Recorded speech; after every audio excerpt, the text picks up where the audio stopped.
an emerging economic area in Vietnam, the country is considered one of Southeast Asia's most dynamic gaming markets.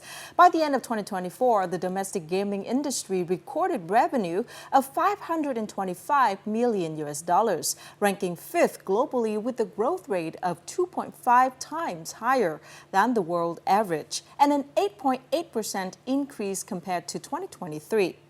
Games developed and released globally by Vietnamese studios generate an estimated $200 million annually, demonstrating the creativity and international competitiveness of Vietnam's gaming industry.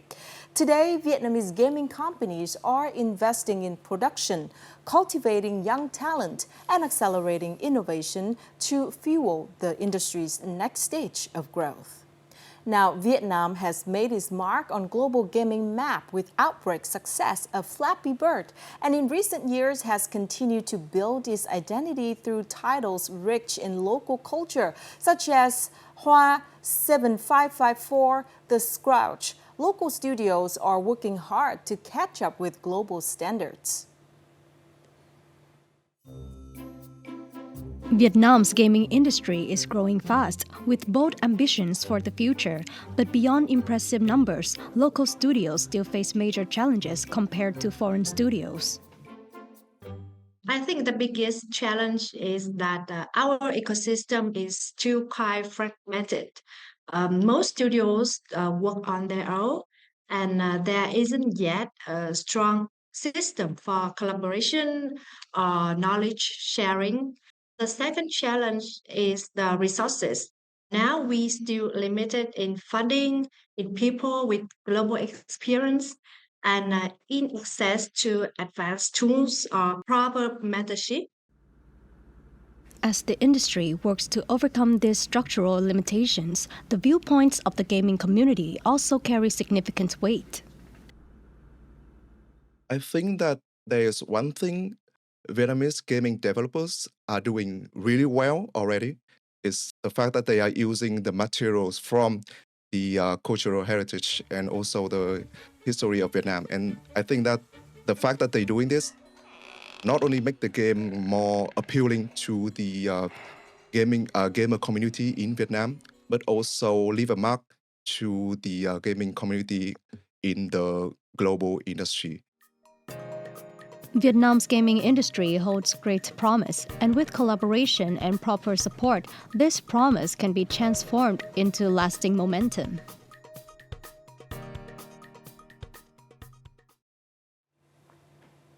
Now, amid these opportunities and challenges, global perspectives are essential. Joining us now is Thibault de Vaccine Lauru, VP Core Gaming at Voodoo, a global tech company that entertains the world through iconic apps and games. Well, thank you very much for joining us here. For the first question, based on what you've observed, what is one major barrier preventing Vietnamese games from scaling globally?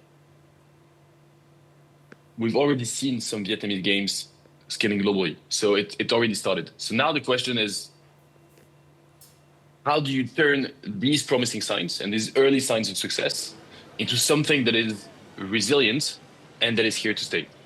The biggest barrier I see is not skill. It's really the mindset of the studios. Too many teams still think in terms of what has already worked, what is going to make me a quick cash grab, and try to make safer, similar versions of existing games. That limits innovation and makes it very hard to stand out in the global stage, creating leaders, because you're always going to be creating followers if you follow the strategy. If studios shift from how do I copy this to how do I improve this or create something completely new, Vietnam will start producing global leaders, not just fast followers. Now, to build a stronger launching pad for the industry, which solutions should be prioritized? One powerful lever that we've seen is building, a sharing culture, structured communities where studios openly discuss what worked, what failed, and share market data and best practices instead of keeping everything siloed. So animating that community is very important for an industry to become strong and actually grow. Another crucial lever that we've seen is to continue investing in talent. Gaming became an attractive industry for students from top engineering and business schools. And being in gaming is seen as prestigious, a real career path. And this is actively encouraged by the state through supportive policies and incentives. On top of that, cultural and educational foundation, governments and industry bodies can also support through training programs focused on game design, data, and publishing, incentives or grants for original IP aimed at international markets, so incentives to scale the games for user acquisition, and support for events, accelerators, and game jams that connect local studios with global publishers and platforms. In the long term, what strategic direction should Vietnam's gaming sector take to expand sustainably into global markets? So Vietnam is in this transition phase, moving from mainly producing games similar to what's already in the market to building original, innovative, scalable products. To Vietnamese studios, my advice is pretty simple. Choose one thing that you can be world-class at and go all in. So find a type of game, find something that you think creates an edge for you compared to the competition, and then go all in. Focus on one genre, one core idea, one clear strength of your team, and polish it and work on it until it can stand on the global stage. So don't defocus, really focus on something, and then test fast, learn fast.